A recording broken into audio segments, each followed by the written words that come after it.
राज्य सरकार का बजट आने वाला है और इस बजट को लेकर युवा क्या उम्मीद करते हैं और युवाओं को क्या उम्मीदें हैं इस बजट को लेकर, आइए हम चर्चा करते हैं भीलवाड़ा के युवाओं से। जी, राज्य सरकार का बजट पेश होने वाला है और इस बजट को लेकर क्या उम्मीद करते हैं आप? देखिए कि राज्य सरकार का बजट आने वाला है, उस पर अभी वर्तमान समय में पेट्रोल की जो दरें हैं वो आसमान छू रही है। तो राज्य सरकार को इस पर करना चाहिए कि जो राज्य सरकार द्वारा जो वेट लगाया गया है उसको थोड़ा कम किया जाए, जिससे हमें राहत मिल सके, क्योंकि युवाओं का पेट्रोल में बड़ा महत्व है, क्योंकि आने जाने के संसाधन पेट्रोल है। दूसरी बात, गैस के खर्चे और अन्य विभिन्न प्रकार की जो चीज़ें हैं आसमान छू रही, उन पर जो राज्य सरकार का जो टैक्स है मनमाने रूप से लग रहा है। तो सरकार से निवेदन करते हैं, आग्रह करते हैं कि इस प्रकार के जो टैक्स है उन्हें कम किया जाए। और दूसरा, शिक्षा के स्तर पर भी देखा जाए तो बजट को सामने की ओर से लाना चाहिए। नए अनुसंधान कॉलेज, नए medical college, IT college, polytechnic college, इनकी मात्राएं अभी वर्तमान समय में दूसरे राज्यों की तर्ज पर अभी राजस्थान में कम है। तो इस प्रकार शिक्षा की नीतियों पर भी राज्य सरकार को देखना चाहिए। जी, क्या उम्मीद करते हैं बजट को लेकर? सर बजट तो जैसे कि सर अभी प्रेजेंट टाइम में देखा जाए अपने तो बजट बहुत ज़्यादा है। और अपना जो रोज़गार जैसे कि अभी कोई स्टूडेंट पढ़ने पे जाओ तो उसके पास में इतना पेमेंट नहीं होता है कि वो उसके अकॉर्डिंग वो दे दे। जैसे कि अभी आप जैसे कि रोडेज किराए मान लो तो पहले अपने जैसे कि 15-20 रुपये था, जैसे उसको बढ़ा के उन्होंने भी 30-40 रुपये 50 रुपये कर दिया आने जाने का।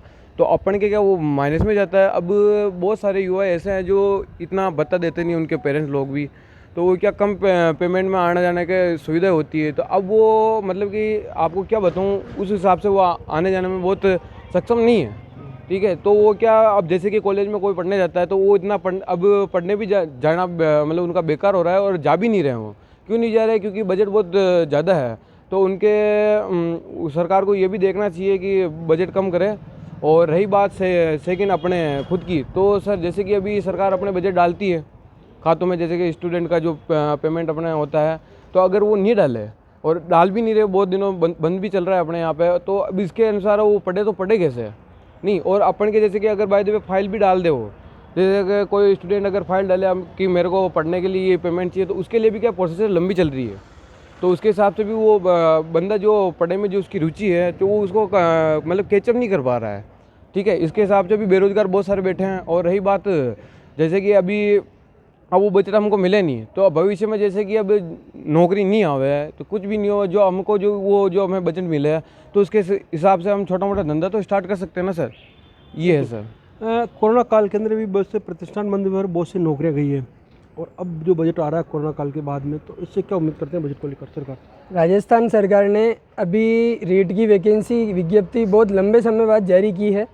तो राजस्थान सरकार से यही निवेदन है कि अब ये जो वैकेंसी जिसके फॉर्म भरवा दिए गए हैं इसको शीघ्र संपन्न कराया जाए, ताकि जो युवा लंबे समय से रोजगार की प्रतीक्षा में है उनकी प्रतीक्षा खत्म हो और वह प्राइवेट सेक्टर से और सरकारी सेक्टर से, जैसे अगर नौकरी समय पे आ जाएगी, एग्ज़ाम समय पे होगा, तो युवाओं को अपना परिणाम पता चल जाएगा कि उन्हें आगे क्या करना है, तो भविष्य की वो तैयारी कर सके, चाहे प्राइवेट क्षेत्र में हो या सरकारी क्षेत्र में हो, वो किसी के भरोसे ना बैठे। और पटवारी की भी जो परीक्षा स्थगित चल रही है लंबे समय से, उसको भी शीघ्र संपन्न करके उसकी डेट घोषित की जाए। धन्यवाद। बजट को लेकर क्या उम्मीद है सरकार से? बजट को लेकर के सबसे पहले जिस प्रकार से हमारे राज्य के अंदर जिस प्रकार पेट्रोल और गैस की जो महंगाई बढ़ रही है, हम पेट्रोल की बात करें तो राज्य सरकार ने इतना वेट लगा रखा है कि उससे यानी कि एक मुख्य स्रोत है हमारा पेट्रोल डीजल जो है हमारा मुख्य स्रोत हैं। यानी कि इससे हम रोडवेज वगैरह सब चलती है, तो उसमें यात्रियों के ऊपर भी 2 गुना भार पड़ता है। कई गांव से आने वाले स्टूडेंट जो कॉलेज क्षेत्र के अंदर जो जाते हैं उनको भी 2 गुना किराया देते हैं, क्योंकि स्टूडेंट के ऊपर कोई किराया माफ़ी नहीं होता है। उन्हें भी जिस प्रकार से जो आम जन जो जिस प्रकार से जो किराया देते हैं उसी प्रकार से उन्हें भी देना पड़ता है। गैस की बात करें तो हमारी महिलाएं जो गरीब श्रेणी के लोग हैं, BPL परिवार के जो लोग हैं, वो जिस प्रकार से भी जो राज्य सरकार ने गैस के ऊपर केंद्र सरकार ने जो गैस के ऊपर जो भार बढ़ाया है, तो उससे यानी कि घरेलू रसोई घर में यानी कि मध्यम वर्गीय परिवार और गरीब लोगों के ऊपर बहुत ज़्यादा भार पड़ चुका है। तो इससे हटा करके इसे कम किया जाए ताकि आमजन को लोगों को राहत मिले।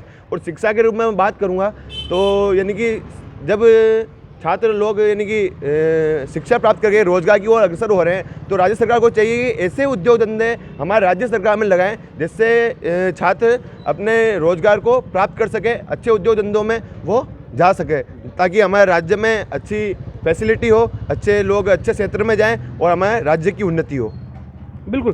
तो आगामी बजट को लेकर भीलवाड़ा के युवाओं भी काफ़ी आशान्वित है, ताकि ये उम्मीद करते हैं कि जो आने वाला बजट है वो युवाओं को कई लाभ देने वाला होगा, जिससे कि युवा बढ़ चढ़कर अपनी आजीविका कमा सके और देश के विकास में भागीदार बन सके। लोकवाणी के लिए मैं भिलवाड़ा से प्रहलाद तेली।